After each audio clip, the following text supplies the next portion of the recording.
Hello दोस्तों, welcome in blue for info TV. दोस्तों सोचिए जरा, एक मुल्क जो कभी तेल की दौलत से इतना अमीर था कि लोग शहजादों की तरह जी रहे थे, आज अमेरिकी फौज ने हमला करके इस मुल्क के सदर को इनकी बीवी समेत गिरफ्तार कर लिया और अपने साथ अमेरिका ले गए। जी हाँ, मैं बात कर रहा हूँ वेनेजुएला की। दोस्तों वेनेजुएला की ये हैरत अंगेज और दिल दहला देने वाली कहानी अब पूरी दुनिया में चर्चा बनी है। आलमी ताकतें जैसे रूस और चीन तो अमेरिका पर बुरी तरह से बरस पड़े हैं, क्योंकि इनका मानना है कि ये आलमी कवानीन की खुली खिलाफवर्जी है। अमेरिका ने वेनेजुएला पर फौजी हमला करके सदर निकोलस मादुरो और इनकी बीवी सिलिया फ्लोरिसा को गिरफ्तार कर लिया है और इन्हें न्यूयॉर्क शहर में लाया गया है। ये वाकया 3 जनवरी सन 2026 को पेश आया है, जब अमेरिकी फोर्सेस ने क्राकस शहर पर बड़े पैमाने पर हमला किया। अमेरिकी सदर डोनाल्ड ट्रंप ने ऐलान किया कि यह ऑपरेशन कामयाब रहा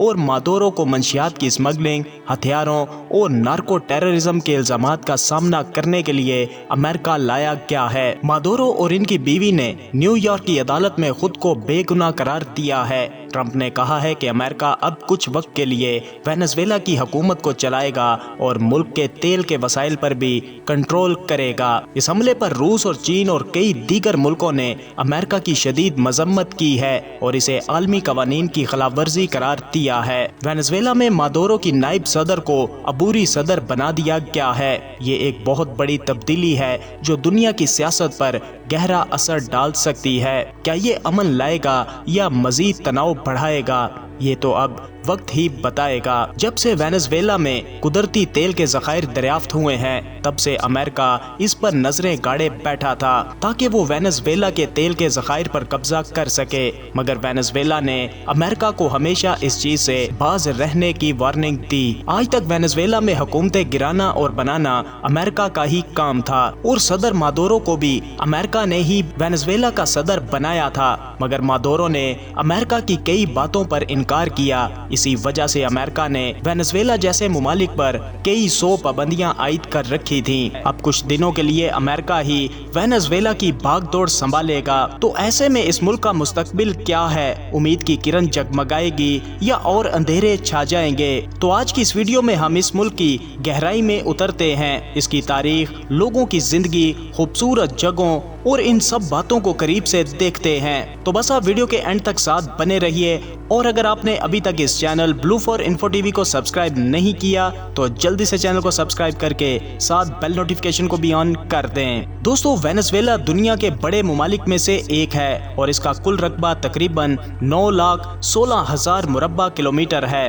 रकबे के लिहाज से दुनिया भर में तीसरे नंबर पर आता है। वेनेजुएला की कुल आबादी तकरीबन 3.5 करोड़ अफराद पर मुश्तमिल है। ज्यादातर लोग शहरों में रहते हैं, तकरीबन 80%, बाकी 20% लोग गांव वाली जिंदगी बसर करते हैं। औरतों की तादाद मर्दों से थोड़ी ज्यादा है, 91% औरतें और 49% मर्द हैं। बात मजहब की जाए तो यहाँ पर 90% आबादी का मजहब ईसाईयत है, 10% किसी भी मजहब पर यकीन नहीं रखते और बाकी 1% में दूसरे मजाहिब वाले शामिल हैं। बात वेनेजुएला के कैपिटल यानी दारुल हुकूमत की जाए तो क्राकस सिटी यहाँ का कैपिटल सिटी है और इसके साथ साथ वेनेजुएला का सबसे बड़ा शहर भी है। चारों तरफ पहाड़ों से घिरा हुआ है, इसलिए देखने में बहुत खूबसूरत लगता है। यहीं से इस मुल्क की सियासत चलती है और यही इंतजामिया का मरकज है। लेकिन जब आप इस शहर में घूमेंगे तो लगेगा जैसे वक्त रुक चुका है। सड़कों पर ज्यादातर पुरानी गाड़ियां, पुरानी बसें, पुरानी मोटरसाइकिल्स और इमारतें भी दहाइयों पुरानी नजर आती हैं। नई चमक धमक तो कहीं ढूंढने से भी नहीं मिलती। हैरानी की बात यह है कि 40-50 साल पहले यही शहर दुनिया के सबसे महंगे शहरों में शुमार किया जाता था। दोस्तों एक वक्त था जब दुनिया वेनेजुएला को ज्यादा जानती भी नहीं थी, फिर यहाँ पर तेल के बहुत बड़े ज़खायर मिले और रातों रात सब कुछ बदल गया। नई नई इमारतें बनी, चौड़ी सड़कें बनी, लोगों ने हजारों गाड़ियां खरीद लीं। लोग ऐसे खुशहाल हुए जैसे कोई अमीर बादशाह हो। इस वक्त वेनेजुएला लातिन अमेरिका का सबसे अमीर मुल्क था, लेकिन आज हालात बिल्कुल उल्ट हैं। अमेरिका ने बरसों पाबंदियां लगाई, तिजारत रोक दी, मईशत बुरी तरह गिर गई। अब ये गरीब मुमालिक में शुमार किया जाता है। वेनेजुएला की करेंसी को वेनेजुएला बोलीवर कहा जाता है। ये इतनी कमजोर हो चुकी है कि सुनकर हैरत होती है। यहाँ पर लाखों रुपए के नोट हैं, मगर खरीदने की ताकत तकरीबन सिफर है। सड़कों पर छोटी छोटी दुकानें और ठेले हर तरफ नजर आते हैं। कोई फुटबॉल बेच रहा है, कोई खाने पीने की चीजें, कोई कपड़े, कोई किताबें, कोई पेंटिंग। हर शख्स कुछ ना कुछ बेचता नजर आता है, चाहे वो सरकारी नौकरी करता हो या प्राइवेट, क्योंकि सिर्फ तनख्वाह से घर चलाना नामुमकिन है। एक आम आदमी महीने में सिर्फ 5 से $60 कमा पाता है। वेनेजुएला ने आज़ादी बहुत पहले हासिल कर ली थी। यूरोपियों के आने से पहले यहाँ मुकामी कबाइल आबाद थे, जैसे कैरब, अराबाग और दीगर। ये लोग खेती बाड़ी करते थे, समंदर के किनारे रहते, फितरत से गहरा रिश्ता रखते थे।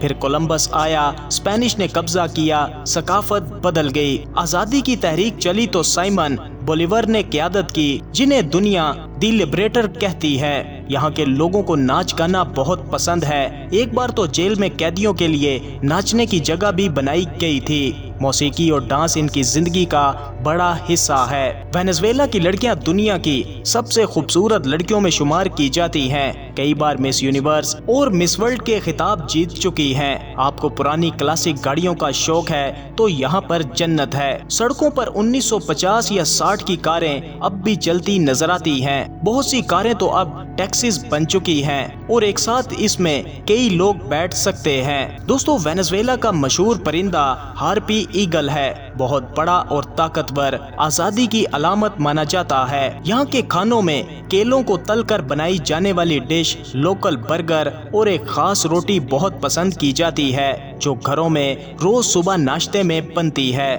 कुदरती खूबसूरती की बात ही अलग है। लास रोकस कैरिबियन समंदर में छोटे छोटे जजीरे खूबसूरत ग्रुप बनाते हैं। सफेद रेत, साफ नीला पानी, डाइविंग और स्नॉर्कलिंग के लिए बेहतरीन जगह है। ऊपर से देखें तो लगता है जैसे कोई जन्नत का टुकड़ा हो। इसके बाद ग्रैंड सबाना, जनूब मशरकी इलाका, जहां दूर दूर तक हरे भरे मैदान, ऊंचे पहाड़, शानदार झरने और अमेज़न जंगल भी करीब है। तो दोस्तों, वेनेजुएला की ये कहानी अमीर से गरीब होने की है, जद्दोजहद की और खूबसूरती की है। अब नई तब्दीलियां आ रही हैं। क्या ये मुल्क दोबारा उठेगा? ये सफर कैसा रहेगा? अपनी राय का इजहार वीडियो को लाइक और कमेंट करके जरूर कीजिएगा। मिलते हैं किसी नई वीडियो के साथ, तब तक के लिए खुदा हाफिज।